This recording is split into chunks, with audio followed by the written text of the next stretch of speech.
I'm Daryl Glenn, candidate for mayor of Colorado Springs, and it's week 16 of my Get Out the Vote campaign. We're just a couple weeks away from the midterm elections. Here in Colorado, we started receiving our ballots in the mail, and I have mine right here, and I'm looking at this, and there's at least one statewide proposition and a couple local initiatives that I believe it's important for me to be able to share with you my recommendation on. First one is State Proposition 123.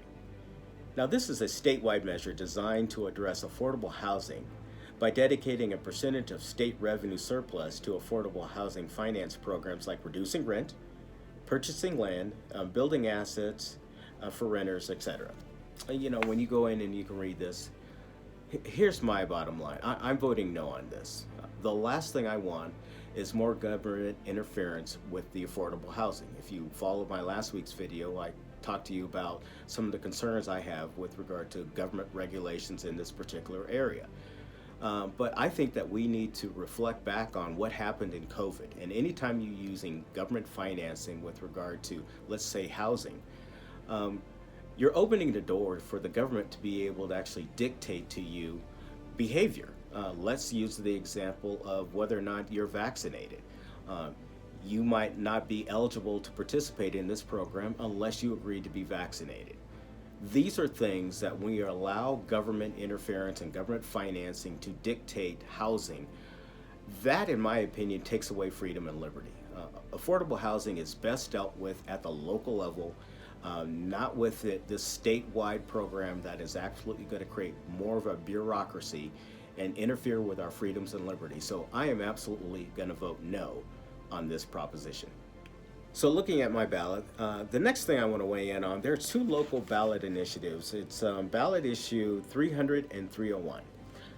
These local ballot measures deal with allowing the retail sale of marijuana, and if approved, how the tax revenue from the sale would be used. The retail sale of marijuana has absolutely been a controversial issue here within Colorado Springs. It has divided this community for a long time. And the one thing that I want to be very clear, I absolutely support the citizens' right to be able to vote on this.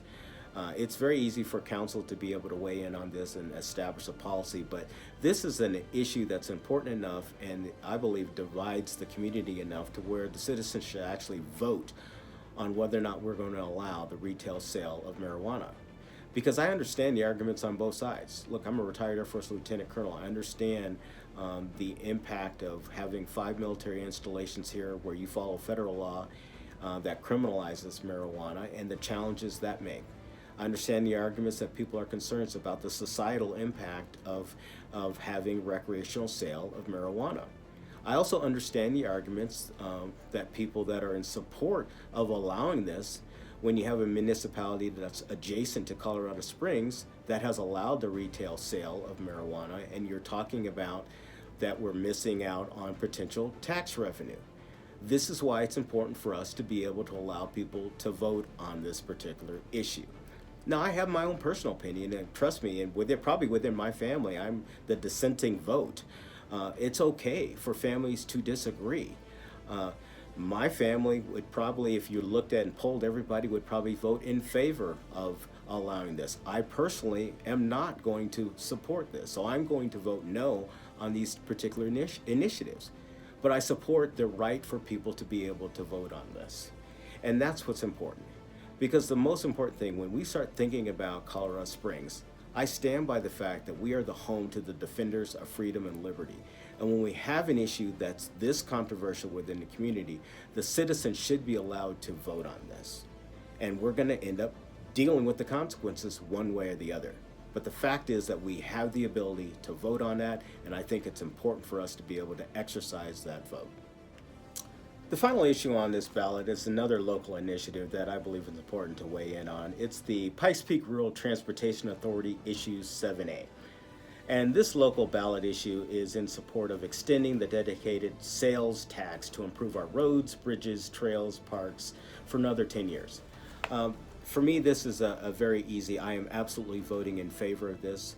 When I'm looking at the priorities and the proper role of government, This is a tax that's dedicated to our infrastructure. In order to have a very strong and vibrant community, you absolutely have to have strong infrastructure in place. When you start talking about your roads, streets, curb and gutter, your park system, those things are important. And in this particular tax, we actually list out the projects that are going to be supported so people can actually see where their money is going. So I absolutely support this. So that's it as far as my recommendations. I know that there are other issues on your ballot. I always tell people, pray over them, do what's in your best interest when you actually have wisdom and discernment. But I think it's important for us to be able to exercise that right to vote. So that's it for my weekly update. So continue to follow the journey. Continue to follow the journey at Daryl Glenn for Colorado. That's Daryl Glenn, the number 4, Colorado. Let's win this.